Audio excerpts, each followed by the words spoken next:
So, after making 9 changes, Liverpool are out of the FA Cup. But Paul Merson says if you're a Liverpool fan, you shouldn't be too down about it. Paul, explain.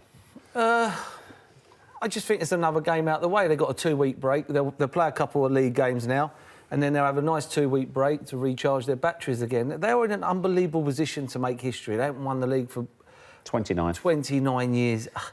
You know, don't get carried away and start thinking you're going to win the double and everything. Concentrate on the league. I think it, long as it don't affect the players thinking, like all of a sudden now you're hearing, oh, it's 2 defeats on the trot, you know, as the wheels fallen off. They've just been beaten by Man City, one of the best teams in the world, and they've made 10 changes or 9 changes tonight. For me, it could be work out the best thing that ever happened to them. I mean, a blip being 2 losses. Here's the challenge, you make 9 changes in an FA Cup game. It keeps the squad rotated and healthy, but it's 2 losses, and it's just a question of how the dressing room manages that going into the weekend's game, because Liverpool have clearly shown they've been the top team so far in the Premier League, bar the Man City result, and I think they were always due a period where it was going to get tougher. So I think if they come through on Saturday, which the weekend when which I think they're expected to do, then I think it will blow over quite quickly.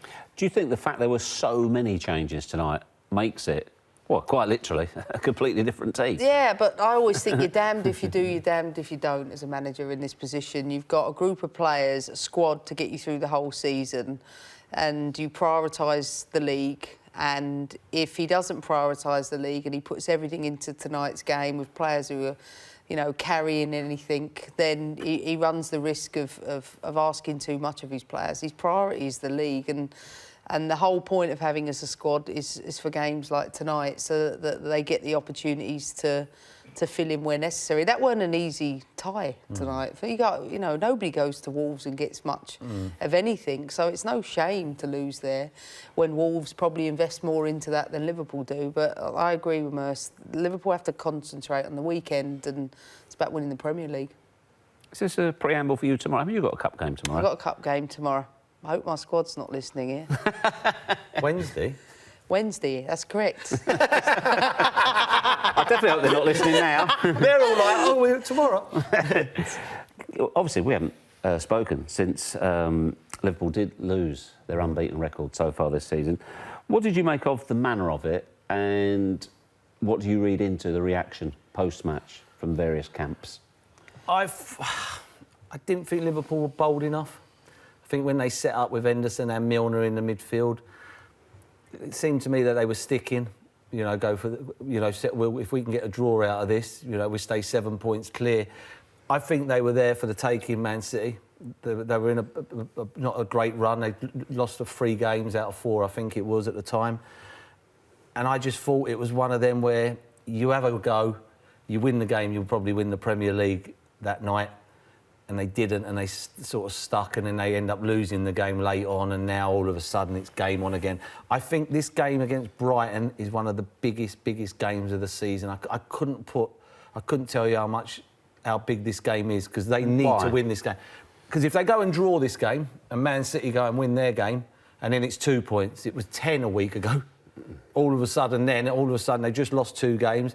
They don't win at Brighton, that's 3 games, and then it will start going. Then it will start getting touchy. But that's the danger. They go into the game against City and everyone's going, we'll be 9 points clear when we win today. You know, as much as anyone, that's when things get dangerous. You start to think about yourself being somewhere instead of being in the present. Yeah. And I think for Liverpool, especially in that game, you know, you don't know how they were set up to perform, but there was a feeling there was a handbrake on.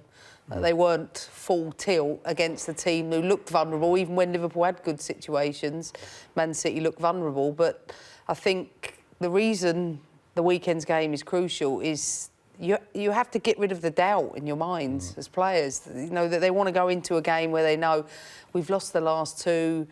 You know, they can see the Premier League in the forefront of their minds, but I think it should be a good reminder to the players not to get too far ahead. we don't know whether or not they've got two centre-halves. It's probably too early for Gomez. There's no Matip. Depending on how serious Lovren's injury is as well. We saw Fabinho drop back there tonight, so it could make it even tougher for them. Yeah, well, he might have to go and play there, but he'll be playing beside one of the best centre-halves in the world of football in Van Dijk, which will help, because, you know, he can get you through the game. But Murray will be licking his lips, really, because he'll think, right, I'll just go and back on him, and they'll be getting the ball into Murray, and he'll be holding it up. So it's just a big, massive game, and it's another game that you tick off. You just keep on ticking these games off. As I said, it all starts with 10 games to go. That's when these games become cup finals. Everybody starts playing on different days because of live football, and they take their toll. You know, I thought Tottenham were unlucky the year they didn't win it, because they always played after Leicester. You know, they got the luck of the draw, Leicester, where they played first, won. Tottenham had to go and play and win just to stay where they were, and that takes its toll, and it took its toll against West Brom in the end, and they go and draw the game. So get to the last 10 games. Even Tottenham get to the last 10 games, and then you start playing on a Saturday lunchtime and winning. You know, other teams have just got to win to stay there, and it's it's massive, massive. What do you think the difference is psychologically to be the hunters or to be the hunted? To be ahead or those chasing? Yeah, it's completely different. I know it from my team being in the position where we're hunting. It's a different psychology. The pressure's different.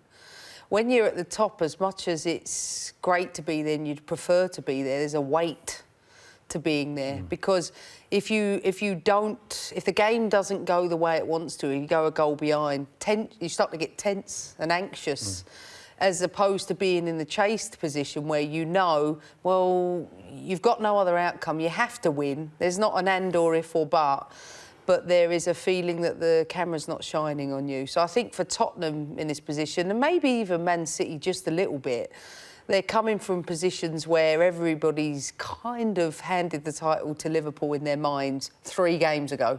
Now all of a sudden it's squeaky bum time, and it's, well, actually, are Tottenham in it? Or they're not. Man City, if they win at the weekend and Liverpool don't, then it reduces the gap. It's mind games, the entire process, and that's why I think it's important you've got to go week to week, because it's a marathon winning the league, and every week is a different milestone. And I think Liverpool are realising, probably at this moment, how it feels to be in the leading position, whereas I think Guardiola's sitting there happy as Larry to have won that game and think, I've been where you have. And we'll just keep ticking along week in, week out. Leicester City are currently 15 points above Southampton, who occupy the last relegation spot. They're 6 points behind Chelsea, who are in 4th. Yet they rested 7 players against Newport in the FA Cup and went out. Do you understand that? No, I don't. I don't. They were one of my dark horses to win the Cup. They tick the boxes, you know. You look at... I mean, Man City went strong, but I thought Tottenham went strong as well. But you have a look at teams and they will go a little bit weaker, and I thought they had a chance. I tell you what, they went out. It weren't from the lack of trying. You know, I watched the game. It was you didn't come off. You didn't watch that game. And you thought they were unlucky. Do you know what I mean? But how lucky would they have been if they'd have played their first team? And for me, again, if I was a Leicester fan, what am I playing for now? I might as well, you know, the season's finished. And if you come 7th, it's great, but then everybody moans because you're back in June playing in the Europa. I get disappointed with teams like that, you know, but at the same time, a bit of luck here and there and they don't lose the game, but fair play Newport. I understand the arguments for teams resting, rotating, whatever you want to call it, when they are fighting on so many fronts.